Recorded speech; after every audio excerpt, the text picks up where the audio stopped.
أنا تعلم تعليم تذكر تذكير نفاء والانتفاء إفادة والاستفادة الأثر تمسك بكتاب الله وسنة رسول العمل بهما ابتغاء مرضاته وثوابه وسلك مسلقات من الموت في أبيض شفينا رسول الله سيدنا محمد رسول الله من زوجة ذريته من أهل بيت أجمعين جميع التابعين أولياء علماء وشهداء وصالحين مشايخنا بالدين الله يولي درجات الجنة وبركاتهم وأسرارهم وأنوارهم ونور ونفاذ في الدين والدنيا والآخرة بكل نية صالحة في خيرات الدنيا والآخرة وقدم ما نوى نبينا محمد صلى الله عليه وآله وسلم صلى صلاة النبي سيدنا محمد وصلى الله عليه الفاتحة مالك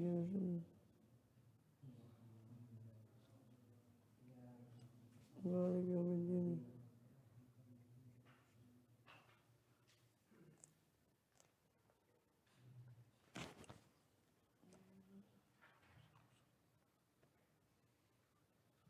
بسم الله الرحمن الرحيم الحمد لله رب العالمين وبه نستعين على أمور الدنيا والدين وصلى الله وسلم على أشرف الأنبياء والمرسلين سيدنا نبينا حبيبنا شفيعنا قرة أعيننا محمد وعلى آله وصحبه أجمعين وعلى جميع التابعين لهم بإحسان إلى يوم الدين وعلينا معهم وبهم برحمتك يا أرحم الراحمين أما بعد قالوا سبحانك لا علم لنا إلا ما علمتنا إنك أنت العليم الحكيم رب اشرح لي صدري ويسر لي أمري واحلل عقدة من لساني يفقه قولي آمين والحمد لله.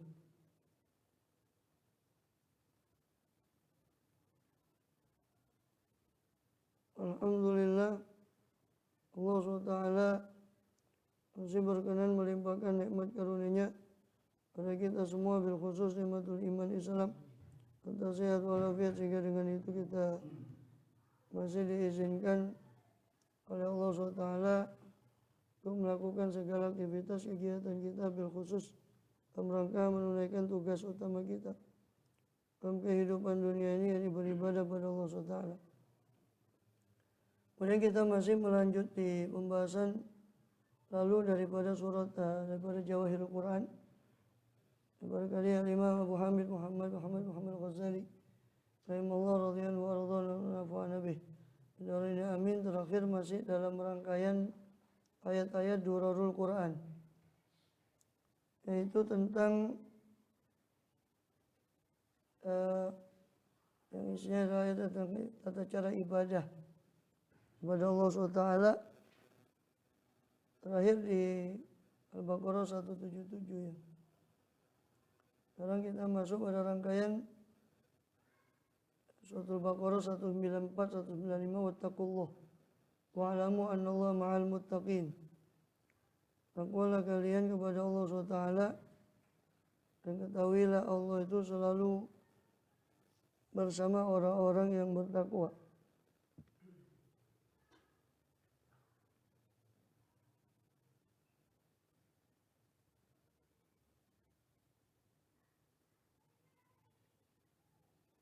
Wattaqullah wa'lamu annallaha muttaqin. Itu ujung ayat daripada Asyarul Haram bisyarul haram hurmatul qisas. Wa yatadakum wa tadu alaihim yatama tada alaikum wattaqullah wa'lamu annallaha muttaqin.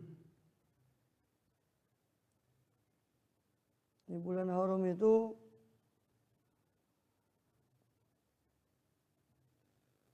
dengan bulan haram dan terhadap sesuatu yang dihormati itu berlaku hukum qisas.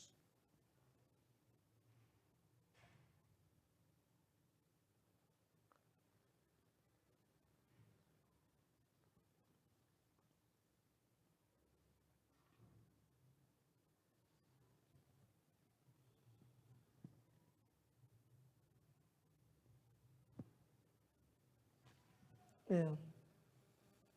Kalau hurumatu qisas, bulan haram ini Dzulqa'dah yang kalian masuk kota Mekah itu untuk menunaikan umratul qadha bi syahril haram, Syahram itu adalah dengan bulan haram yang dulu kalian terhalang untuk masuk kepadanya, itu di Hudaybiyah pada Dzulqa'dah waktu tahun ke-6. Dan Syahram haram itu bulan Dzulqa'dah tahun ke-7 pada saat umur Dzulqa'dah. Wal hurmatu qisas, dan dalam sesuatu yang dihormati itu berlaku daripada hukum qisas.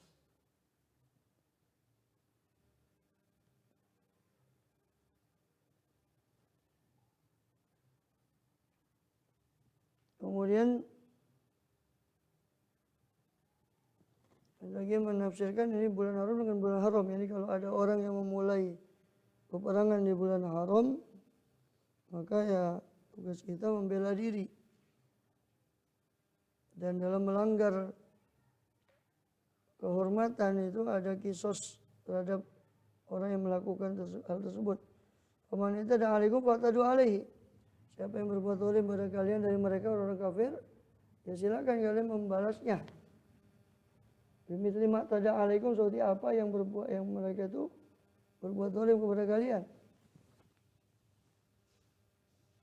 Wattaqullah, dan takwalah kalian pada Allah. Intinya kalian tidak melanggar larangan Allah, maka Allah akan selalu bersama orang yang bertakwa. Wa'lamu annallaha ma'al muttaqin. Ketahuilah bahwasanya Allah Subhanahu wa taala senantiasa bersama orang-orang yang bertakwa.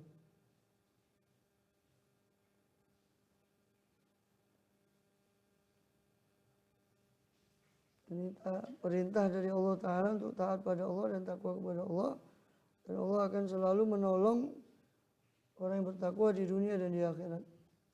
Wa anfiqu fisabilillah, dan nafkahkanlah oleh kalian di jalan Allah. Wala tulqu bi'aidikum ila tahlukah, dan janganlah kalian jatuhkan diri kalian sendiri dalam kebinasaan. Janganlah kalian jatuhkan diri kalian sendiri dalam kebinasaan dengan tangan kalian sendiri. Wahsinu, berbuat baiklah kalian. Innallaha yuhibbul muhsinin, sesungguhnya Allah menyukai orang-orang yang berbuat baik.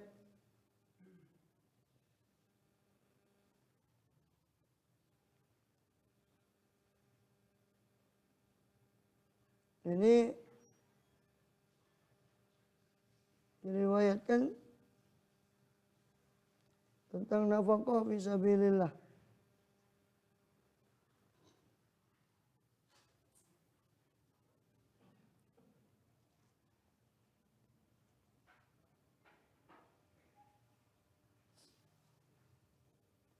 Jadi wa anfiqu fisabilillah sebagian menafsirkan infakkanlah harta kalian jalan Allah, jangan kalian melemparkan diri kalian pada tahluka, kebinasaan. Bagian menafsiri maknanya melemparkan pada diri pada binasaan adalah menetap bersama keluarga dan harta serta meninggalkan jihad. Misalkan anfiqu fisabilillah itu adalah anjuran untuk berinfak di jalan Allah dan berjihad fisabilillah.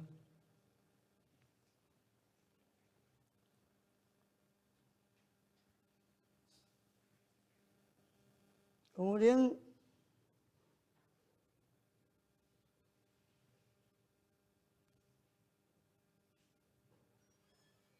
pada setelah kita mau nafkah, sebagian lagi mengatakan itu adalah dalam hal nafkah fisabilillah. Jadi jangan kalian melemparkan diri kalian sendiri kepada kebinasaan ketika berinfak.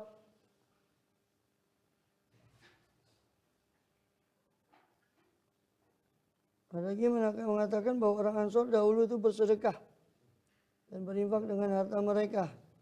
Lalu tertimpa paceklik, kesulitan, maka mereka menahan diri dari infak fisabilillah, maka turun ayat ini, wala tulqu bi'aidikum ila tahlukah. Jangan kalian melemparkan diri kalian sendiri kepada kebinasaan. Bagian mengatakan kebinasaan adalah al-bukhul, itu sifat pelit. Sebagian begitu. Sebagian masakan pelit, tahlukah. Iya, kebinasaan ayat al-bukhlu. Wala tulqu bi aydikum ila tahlukati ayyudhibur rajula libarajulu adzanba.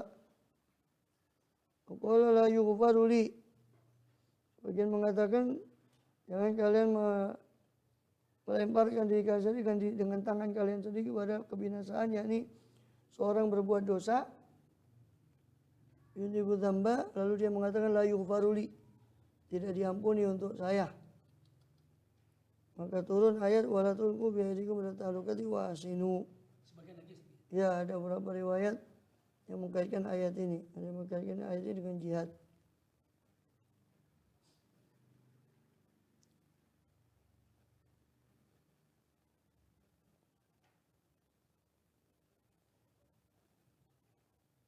Akibatnya ketika dia mengatakan la yufaruli, maka dia seolah-olah lanjut berbuat dosa karena dianggap tidak diampuni.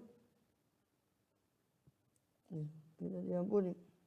Sudah kepalang basah, dia hanya melanjutkan ibadah dosa. Istaghfir minadz-dzunub wa yahlik.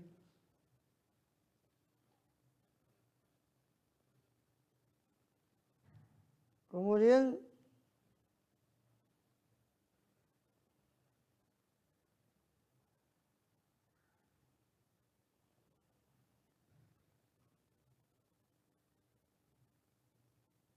sebagian lagi ada di riwayat yang lain dari Zaid bin Aslam, "Qawiku bisa bilang untuk mengatakan anna rijalan kanu yakhrujuna fi buth." Ada beberapa orang keluar dalam pengutusan yang diutus oleh Rasul SAW tanpa nafkah. Fama yuqta'u bihim wa yakunu iyalan. Maka harusnya diberi mereka itu yuqta'u bihim sebagian harta, atau mereka iyalan menjadi tanggungan orang lain. Fa amaru istanfiqu mimma razaqakumullah. Mereka diperintahkan untuk meminta nafkah apa sebagian yang Allah rezekikan pada mereka, atau menginfakkan apa yang sebagian Allah rezekikan pada mereka. Jangan melemparkan diri kepada tahlukah karena keluar tanpa bekal.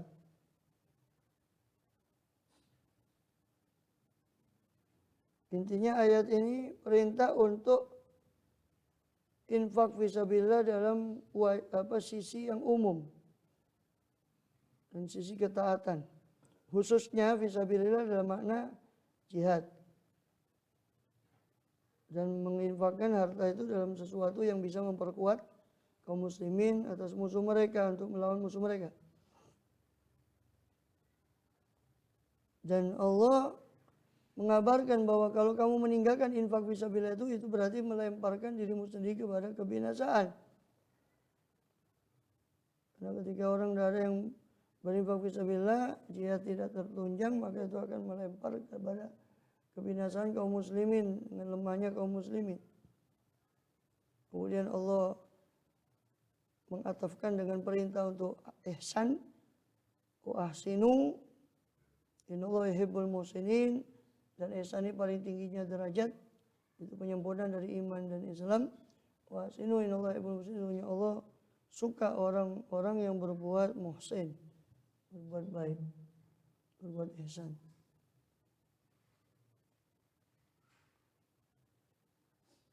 Sebagian lagi membawa kepada infak itu tadi, tapi tidak boleh berlebihan. Maksudnya berinfak di jalan Allah. Kaitannya dengan ayat itu adalah apa? Tafsudah wala apa? Ayat yang lain. Wala tafsudah kulla basti fatakuda maluma mahsur. Jangan kamu hamparkan tanganmu itu selebar-lebarnya, tapi jangan pula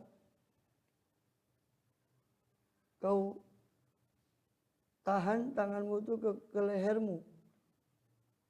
Ya, dan berinfak itu harusnya bersedang-sedang. Sehingga kalau wala tafsudah, jangan juga kamu hamparkan semuanya, berikan semuanya.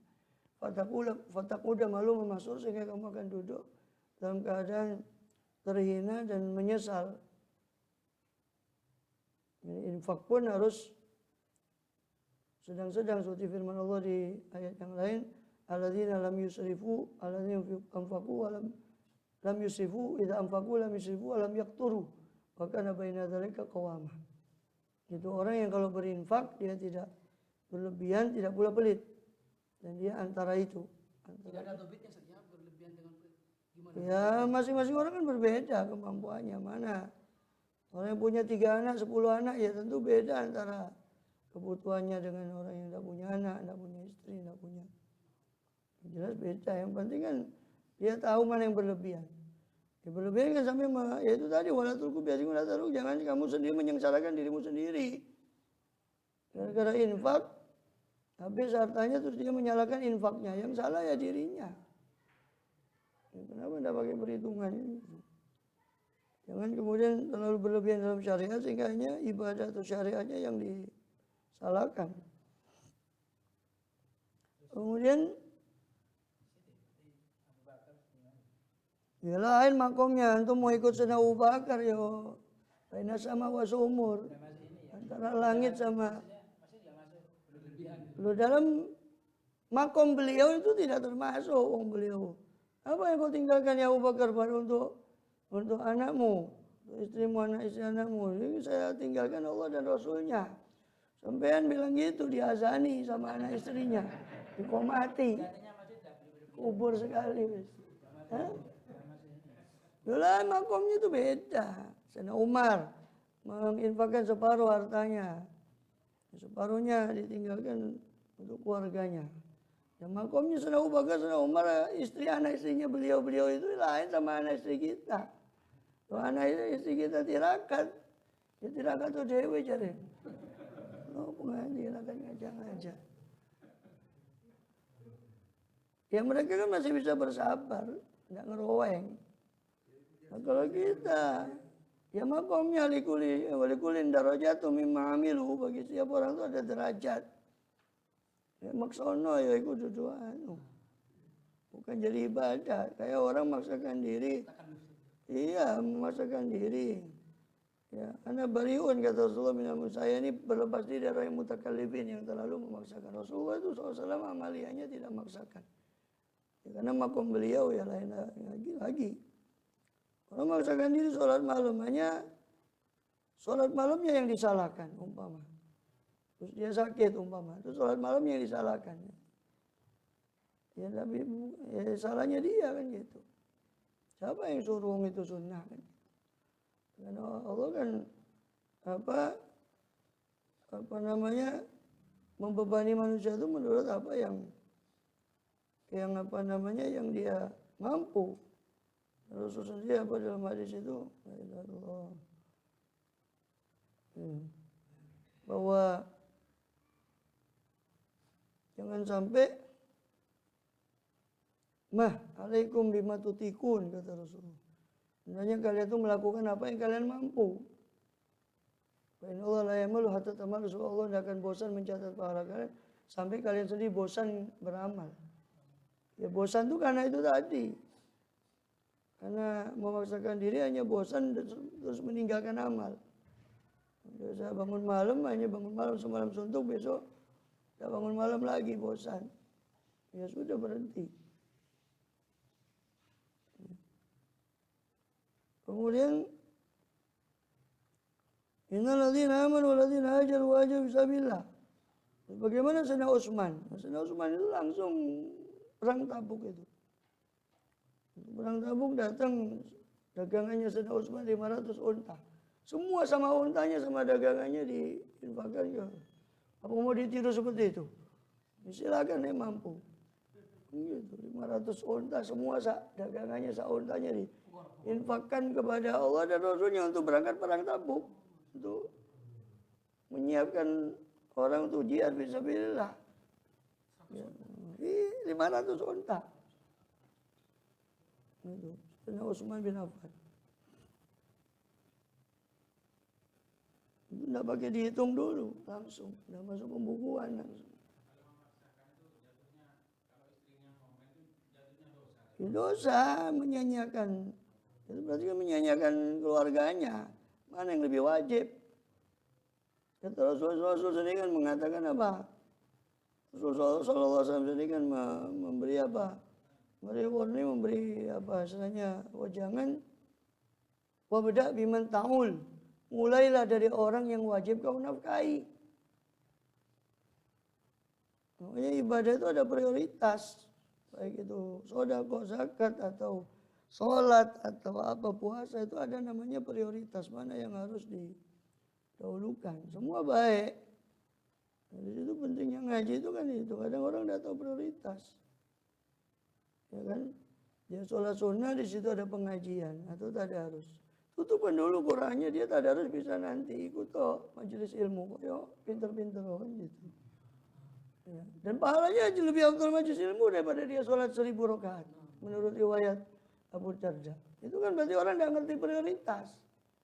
Berarti kan orang tidak ngerti mana yang harus diutamakan, mana yang lebih afdal, mana yang ya jangan salah kaprah kemudian mengatakan bukan berarti sholat sunnah itu jelek, bukan berarti tadarus itu jelek, tapi mana yang lebih afdal kan gitu harusnya. Nah itu dia kalau tidak tanpa ilmu ya tidak ngerti mana yang harus didahulukan. Tadi di perang Tabuk. Rasulullah Usrah. Innal ladzina amanu wal ladzina hajaru wa jahadu fi sabilillah ulaika yarjuna rahmatullah Allahu ghafurur rahim. Pada ayat 218 daripada surah Al-Baqarah. Innal ladzina amanu, sesungguhnya orang-orang yang beriman, wal ladzina hajaru, wajar orang-orang yang berhijrah di jalan Allah, wajahadu dan berjihad fisabilillah, ulaika yarjuna rahmatullah, mereka itu adalah orang-orang yang mengharap rahmat Allah, wallahu ghafurur rahim, dan Allah Maha Pengampun lagi Maha Penyayang.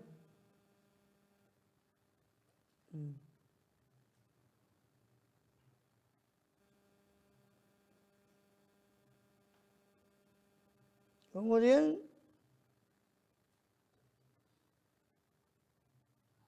ini orang beriman, berhijrah, berpisah daripada negeri mereka, keluarga mereka. Hijrah dalam mana khusus ya sudah dilakukan oleh para sahabat itu. Wajahadu melawan orang-orang musyrikin fisabilillah di jalan Allah. Maka Allah jadikan apa? Semua itu pahalanya adalah pahala jihad fisabilillah. Orang berhijrah. Karena sahabat-sahabat Rasulullah SAW mengatakan, ya Rasulullah, hal nu'jaru ala wajhina hadha wa nahnu yakuna safaruna hadha ghazwan. Apakah safar kita ini Rasul dihitung juga berjihad dan berhijrah ini? Maka turun ayat ini untuk orang yang berhijrah tadi bahwa semua usaha mereka ya dihitung fisabilillah, keluarnya mereka, hijrahnya mereka. Qauluhu wa'alamu anna Allah ya'lamu fi anfusikum wa'alamu anna Allah ghafurun halim.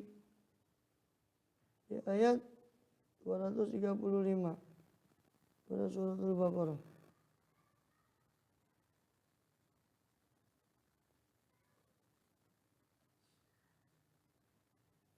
Wa'alamu anna Allah ya'lamu fi anfusikum fahdharu. Ketahuilah bahwasanya Allah mengetahui apa yang ada dalam diri kalian. Fahdharu, maka waspadailah, hati-hatilah kepada Allah.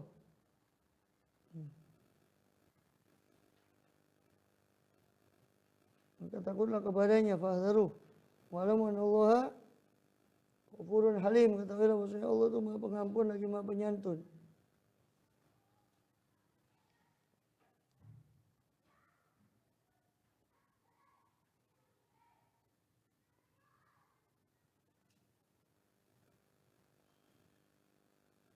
Jadi karena Allah Maha mengetahui zahir dan batin kita, maka adanya seorang itu takut atau takwa kepada Allah Ta'ala. Khaufullah. Dan Allah itu halim, tidak menyegerakan siksa kepada hambanya karena dia juga ghafur, Maha Pengampun, mengampuni hambanya. Dia juga halim, Maha Penyantun, tidak menyegerakan siksanya. Meskipun Allah Maha mampu untuk menyiksa hambanya. Mathalul ladzina yunfiquna amwalahum fi sabilillah. Kafadhali abadin ambata sama sunabil, itu tentang keutamaan infak di jalan Allah SWT. Suratul Baqarah 261 sampai 262. Masalah yang fikuna amal fisabilillah, permisalan orang-orang yang menginfakkan harta mereka di jalan Allah. Ya, artinya sedekah yang mereka infakkan dari harta mereka di jalan Allah. Kama tali habbatin, seperti orang yang atau seperti satu biji, maksudnya orang yang menanam satu biji. Ya. Yang dimaksud di sini adalah fisabilillah ini jihad secara makna khusus. Dikatakan oleh para ahli tafsir lain itu secara umum ya semua ketaatan secara umum. Abwabul khair, semua pintu kebaikan. Maka siapa orang menginfakkan jalannya, hartanya di jalan Allah, di jalan-jalan kebaikan, itu seperti orang menanam satu biji, ambatat, yang mana biji tadi itu menumbuhkan sab'a sanabil, 7 bulir, 7 tangkai. Sebutir biji yang menumbuhkan 7 tangkai. Sab'a sanabil. Bikuli sumbulatin mi'atu habba, setiap satu tangkai berisi 100 bulir, 100 butir. Kemudian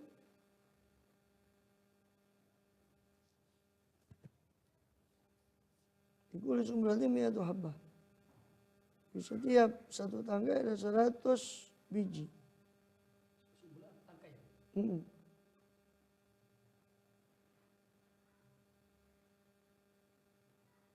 Allah yudhaifu liman yasha. Tadi kan 700 setiap 7 tangkai, setiap tangkai 100 berarti 700. Dan Allah Maha melipat gandakan yudhaifu liman yasha. Amal-amal baik itu bagi siapa yang dia kehendaki. Sebagian mengatakan yudhaif ini selain dari yang dijanjikan tadi 700. Lebih dari itu pun Allah mampu melipat gandakannya. Sebagian lagi mengatakan ya 700 itu Allah mampu melipat gandakan seperti itu. Seperti permisalan tadi itu. Ya. Jadi sebagian lagi mengatakan ya 700 tadi dan Allah masih menambah dengan apa yang Allah kehendaki daripada penambahan karunia Allah. Bagi siapa yang mau antara 7, 70, 700 sampai kepada Masya Allah apa yang Allah kehendaki berupa pelipat gandaan Allah wasi'un alim, dan Allah maha luas karunianya dan maha mengetahui dengan niat orang yang berinfak itu siapa yang patut diberi karunia itu. Kemudian di ayat berikutnya 162, alladzina yunfiquna walau fisabilillah, orang-orang yang menginfakkan hartanya di jalan Allah. Sumalabiuna ma'anfaku malan wala adha. Kemudian dia tidak mengikutkan apa yang mereka infakkan itu dengan mengungkit, menyebut-nyebut, atau adha, atau menyakiti perasaan orang yang menerima. Lahum ajrun min rabbihim, bagi mereka pahala mereka di sisi Tuhan mereka, wala khaufun alaihim, dan tidak ada rasa takut atas mereka, walau bihasanun, dan mereka tidak bersedih. Bagian ulama mengatakan ini ayat turun berkenaan dengan Utsman bin Affan radhiyallahu anhu dan Abdurrahman bin Auf radhiyallahu anhu. Datang Abdurrahman bin Auf membawa 4.000 dirham sedekah kepada Rasul sallallahu alaihi wasallam. Ya Rasulullah, kanat ini tamaniyatu alaf famsak minan nafsi wa iyali albatu alaf dirham. Ada di sisi saya 8.000 dirham. Saya tahan untuk keluarga saya, untuk diri saya, keluarga saya 4.000 dirham. Ini saya beri 4.000 dirham untuk akratuha Rabbi, saya hutang kepada Allah Ta'ala. Kan bahasanya kan infak itu manzalladzi yuqridullah qardan hasanah. Siapakah yang menghutangi Allah, bukan berarti Allah butuh hutang, seolah-olah mengutangi jalan Allah itu seolah-olah bertransaksi langsung dengan Allah. Itu maksudnya akrab itu bersedekah. Iya. Maka yuqridullah qardan hasanan. Maka saya berikan ini 4.000 dirham. Aqratuha Rabbi. Maka Rasulullah barakallahu bima amsakta laka bima atait. Semoga Allah memberkahi apa yang kau beri dan apa yang kau sisakan. Adapun Utsman yang saya singgung tadi, menyiapkan tentara kaum muslimin di perang Tabuk. Ya, di sini dinyatakan 1.000 bi alfi ba'irin bi aktabiha. 1.000 unta dengan pelananya lengkap untuk berjihad di jalan Allah. Bahkan di riwayat yang lain dari Abdurrahman bin Samurah, Utsman bin Affan ja'a bi alfi dinar fi jaisil usrah. Sabba bi hijri Rasulullah SAW. Para itu Nabi SAW yudhilu bi yadihi qalbi wa yaqulu ma dharra ibn Utsman ma amila ba'dal yawm. Dikatakan bahwa Utsman datang dengan 1.000 dinar. 1 dinar itu 4 gram emas 1 dinar. 1.000 dinar kepada Rasulullah SAW, kemudian ditaruh di depan Rasulullah SAW. 1.000 dinar itu waktu perang Tabuk itu. Maka Rasul, kata Abdurrahman bin Samurah, saya melihat Rasul itu memasukkan tangannya ke onggoan dinar itu tadi dan mengatakan, ya, madhara bin Affan ma'amila ba'dal yaum. Tidak memberi madharat pada Utsman bin Affan apa yang dia amalkan setelah hari ini. Terserah dia mau amal apa saja. Ya, karena gembiranya Rasulullah dengan infak. Karena memang waktu itu mengkosong betul-betul untuk memberangkatkan pasukan itu waktu sampai dinamakan Jaisul Usrah. Di perang Tabuk. Ya. Kemudian 500 unta. Di bagian riwayat yang di sini 1.000 unta. Yang pada kita dengar itu 500 unta di riwayat lain. Mungkin bisa jadi ditambah lagi oleh dia 500 dari dia. Intinya yang baru datang tuh 500 unta yang baru datang dari dagangannya dia itu, dia sedekahkan langsung. Itu kan dagangnya ya pakai unta itu yang bawa barang semua. Dagangan semua. Kemudian jadi turun ayat ini berkenaan dengan itu. Abdurrahman bin Auf dan juga Utsman bin Affan radhiyallahu anhuma. Itu orang-orang yang yunfikuna amwal bisa bilang menginfakkan di jalan Allah, di dalam ketaatan pada Allah, kemudian la yutbiuna manfaku mannan wala adha. Dia tidak mengikutkan apa yang dia infakkan itu dengan satu pengungkitan atau adha atau gangguan, kalimat-kalimat yang menyakiti orang yang diberi. Jadi lakam tas'al, sampai kapan kau mau meminta begini begitu. Kemudian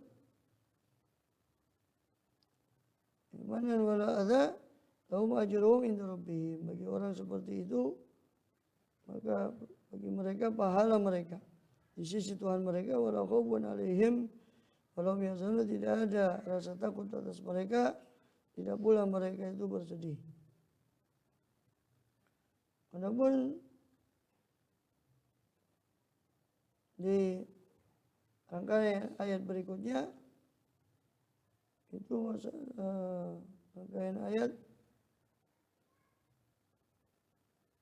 278 dan sampai 281 Baqarah. Alladzina mattaqullaha wa dharu ma baqiya minar riba in kuntum mu'minin. Wahai orang yang beriman, ittaqullaha, takwalah kau kepada Allah, wa dharu, dan jauhilah oleh kalian, tinggalkan oleh kalian, ma baqiya minar riba, apa yang tersisa daripada riba, yang belum dipungut. Kalau kamu memang orang yang beriman, in kuntum mu'minin.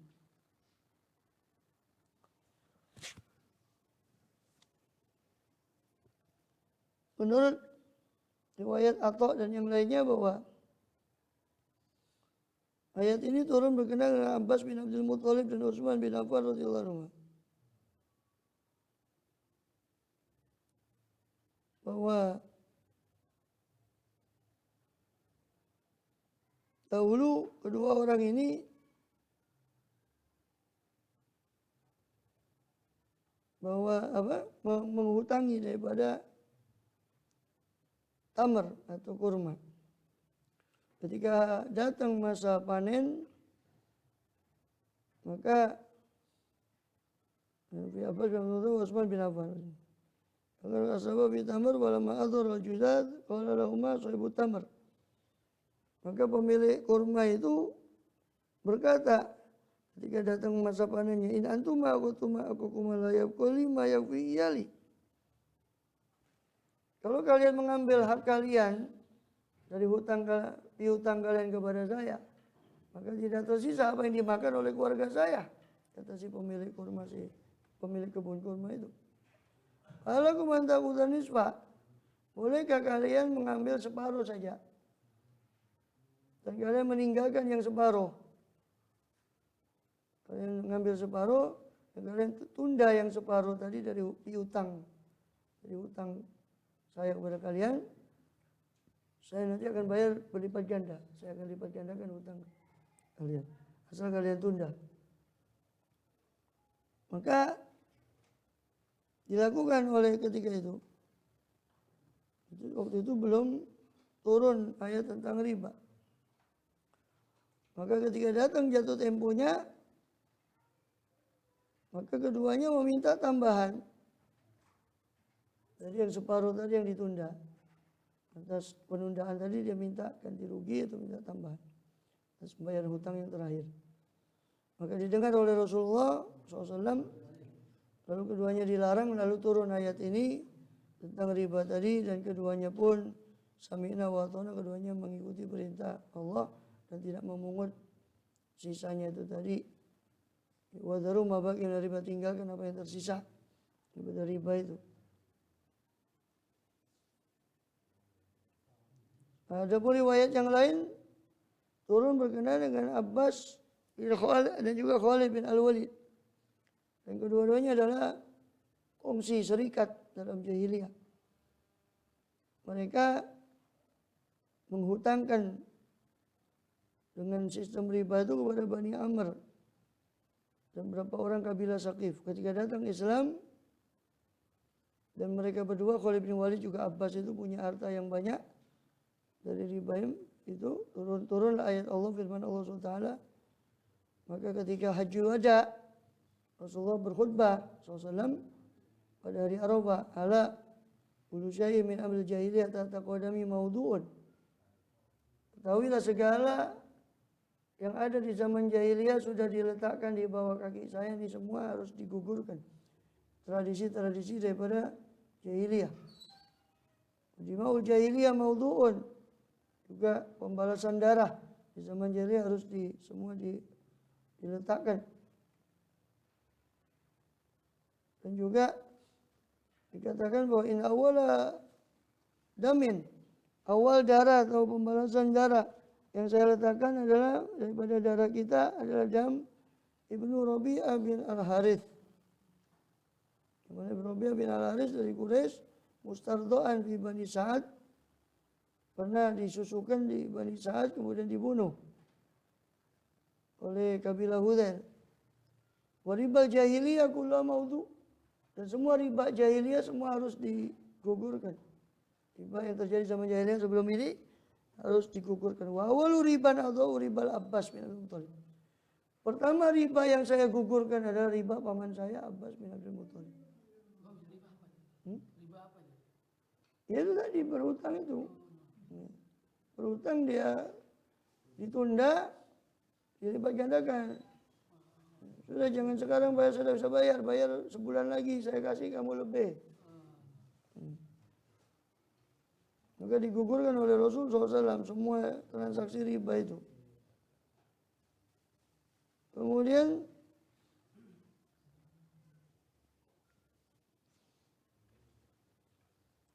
ya, sebagian lagi kemungkinan tiga-tiganya bisa jadi sebagai asbabun nuzul itu. Sebagian mengatakan ini turun berkenaan dengan satu saudara dari Saqif. Satu bersaudara dari Saqif, Bani Saqif. Itu Mas'ud, Abdul Yalil, Habib dan Rabi'ah. Ya. Dan mereka adalah keturunan dari Amr, anak-anak dari Amr bin Umair At-Thaqafi dari Bani Saqif. Mereka menghutangi Bani Mughirah bin Abdillah dan mereka meribakan hutang itu. Ketika muncul Rasulullah SAW dan menang beliau atas Taif, kota Taif dikuasai oleh Rasul SAW di perang Hunain setelah Fatu Makkah, maka masuk Islamlah orang-orang Bani Saqif itu, termasuk empat saudara itu yang terkenal memang dia suka meribakan. Dan mereka pun hanya menagih ribanya itu kepada Bani Mughirah tadi. Ya. Lalu Bani Mughirah mengatakan, demi Allah kami tidak akan memberi riba setelah Islam. Karena Allah mengharamkan, Islam mengharamkan, Allah sudah menetapkan, menggugurkan hukum riba. Hanya mereka tengkar, bersengketa kepada Attab bin Usaid, yaitu gubernur Makkah yang diangkat oleh Rasulullah, wali kota Makkah yang diangkat oleh Rasulullah, Attab bin Usaid. Maka Attab berkirim surat kepada Rasulullah Sallallahu Alaihi Wasallam menceritakan kisahnya